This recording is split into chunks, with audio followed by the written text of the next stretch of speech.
하더라. 아멘. 여호수아가 죽었습니다. 이스라엘 백성들에게 있어서 가나안으로 인도한 사람이 있다면 지도자가 모세였고, 그 가나안 땅에 이제 입구에 들어가면서 가나안 정복 전쟁의 선두의 지휘관으로 있었던 사람이 여호수아였죠. 이 여호수아가 죽었습니다.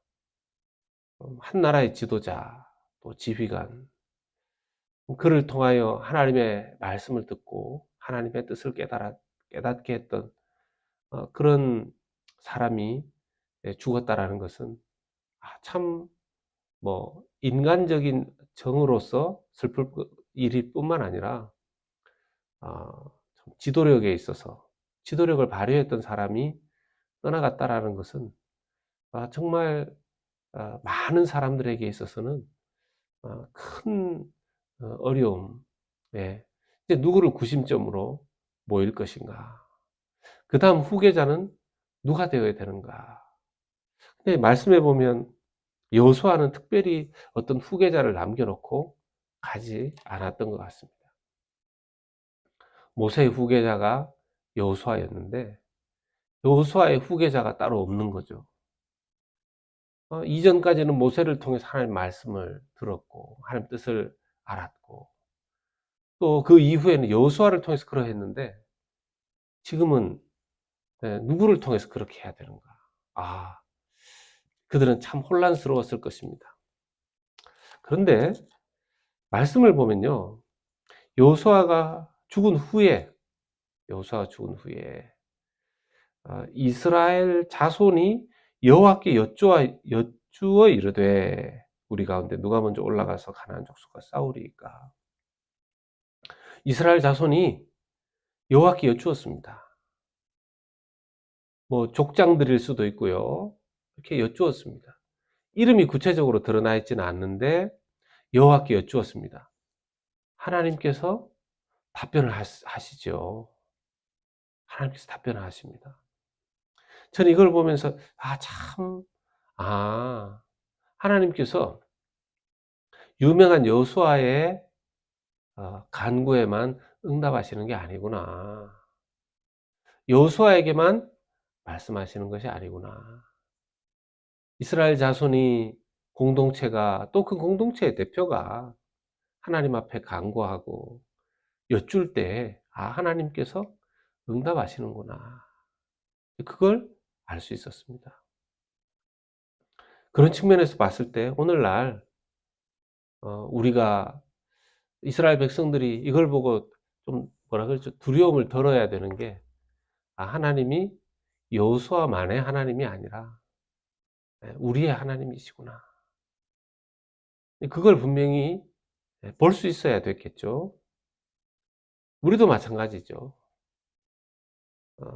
하나님이 저 유명한 어떤 목사님, 기도 많이 하시는 것 같은 어떤 권사님, 어떤 훌륭한 어떤 장로님, 집사님, 이런 분들만이 아니라 내가 하나님의 자손이면 나의 기도도 들으신다라는 것입니다. 나의 기도 들으신다는 것입니다. 우리가 그런 마음으로 기도해야 될 겁니다. 하나님 여호수아의 기도만 들으신 것이 아니라 이스라엘 자손들의 기도를 주님 들으셨습니다. 저의 기도도 주님께서 들어주시고 저에게도 응답하시는 주님이신 줄로 믿습니다. 저도 주님께 여쭙습니다 하면서 우리도 주님 앞에 여쭈어야 할 것입니다. 그런데 이걸 여쭈면서 이제 이렇게 여쭌 이유가 아직까지 가나안에 정복하지 못한 땅들이 있다라는 것이죠. 이 정복하지 못한 땅에 사실은 이 분배가 다 되어 있기 때문에 지파별 분배가 되어 있기 때문에 할당된 거기에 가면 됩니다. 싸우면 되는 거죠. 그런데 누가 앞장에서 설 것인가, 거기에 대해서 그전에는 여호수아라는 지도자가 있으니까 이번에는 이 지파가 앞장서서 이 땅을 차지하는 전쟁을 합시다, 출동 이러면 되는 건데, 지금은 그런 사람이 없으니까 하나님 앞에 이제 여쭙는 거죠. 누가 먼저 올라가야 되겠습니까? 그때 이런 이야기를 합니다. 제가 이제 살펴보니까 원래 이스라엘에게 있어서 실질적인 뭡니까, 야곱의 12아들, 이스라엘의 12지파잖아요. 12지파의 실질적인 가문의 장남은 누굽니까? 예, 실질적인 장남은 르우벤입니다. 르우벤. 르우벤이 첫 장남이죠. 첫 아들입니다.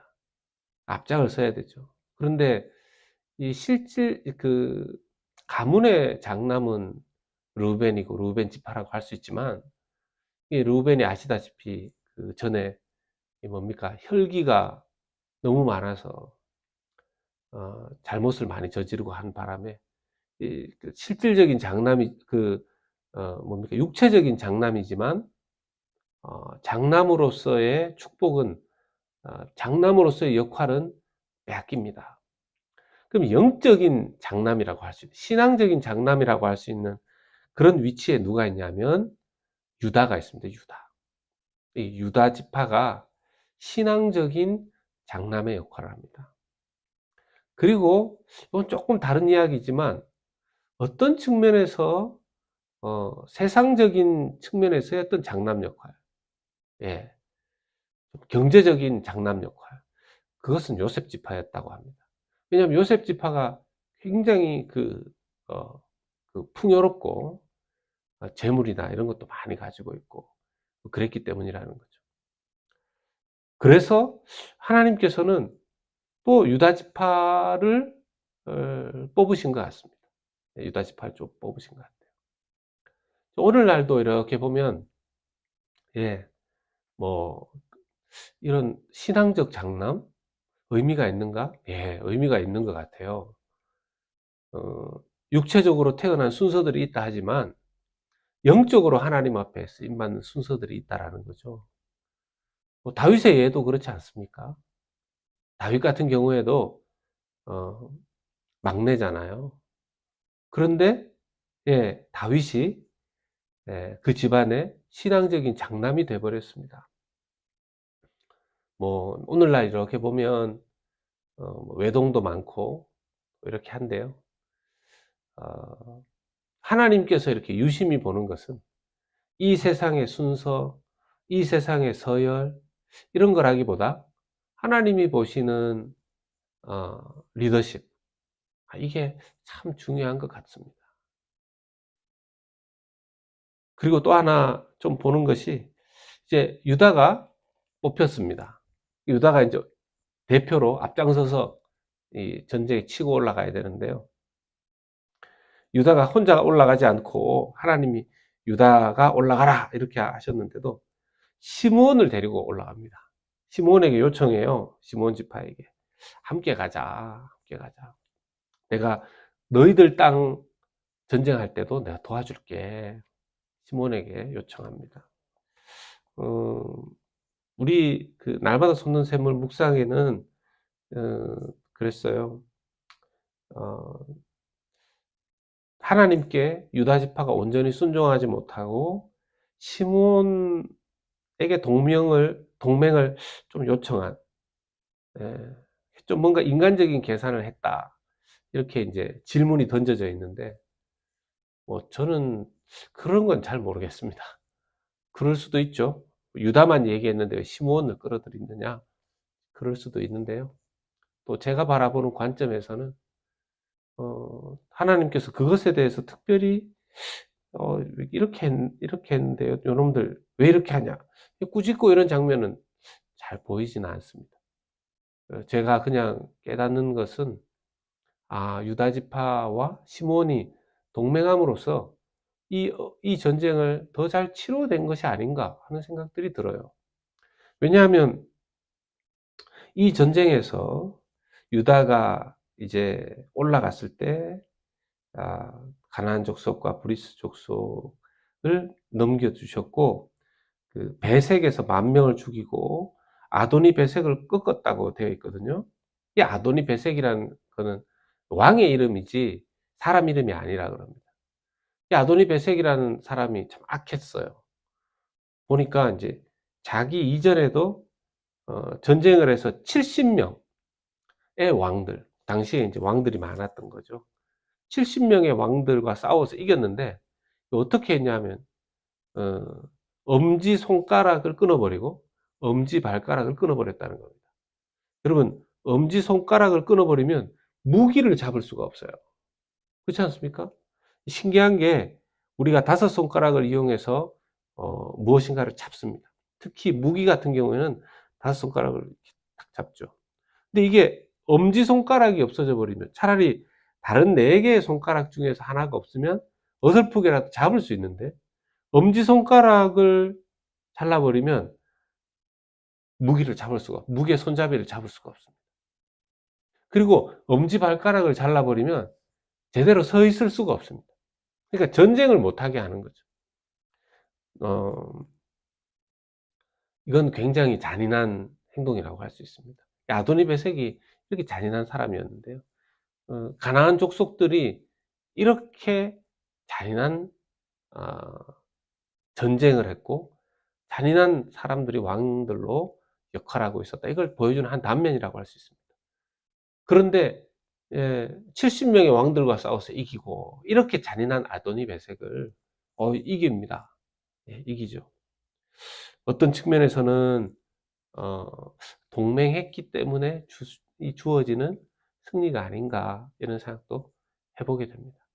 동역과 동맹의 장점 아니겠나 생각을 하는 거죠. 저도 그런 것 같아요. 여러분, 독불장군, 하나님께서 하나님 나라의 일을 하시는 걸 보면 물론 어떤 신앙적인 리더, 그런 사람들이 필요하긴 합니다. 그러나 그 사람 독불장군처럼 사용하시지는 않는 것 같아요. 그렇게 사용하시지는 않더라고요. 그 사람이 있겠지만 함께 동역하고 동맹하는, 짐을 같이 지는 그런 동역자들이 있더라는 것이죠. 저희 교회도 비록 작지만 동역자들이 있으신데요. 정말 동역자들이 굉장히 중요합니다. 짐을 함께 지는 것. 그런 동역자들과 동맹 관계가, 동역의 관계가 얼마나 튼튼하냐 할수록 더 하나님의 일들을 잘 수행해 내는 것을 보게도 됩니다. 그래서요, 참 그런 귀한 동역자를 가지고 있다는 것은 이 땅에 하나님의 일을 함에 있어서 큰 힘이 되고 정말 귀한 그런 관계가 되는 것이죠. 좀 우리가 기도할 때 하나님 이런 동역자들을 주십시오. 이렇게 함께 짐을 지을 수 있는 우리 교회 함께 하나님의 짐과 사역을 감당하는 동역자들 주십시오. 또 그리고 누구에게 기도를 맡기는 것이 아니라 우리가 직접 하나님 앞에 기도하면서 하나님, 여호수아 같은 위대한 사람만 하나님 응답하시는 게 아니라 주님, 제 기도도 제가 주님 앞에 여쭙는 것도 응답하시는 하나님임을 믿고 주님 앞에 기도했으면 좋겠습니다. 그러하실 때 하나님 응답하여 주시고 또 만나게 하시고 또 역사하여 주실 줄로 믿습니다. 하나님은 하나님의 약속을 지키시고 하나님의 일을 하시는 분이십니다. 그것을 믿으면서 오늘 하루도 기도하며 또 시작하는 우리 모든 성도님들 되시기를 주 예수 그리스도 이름으로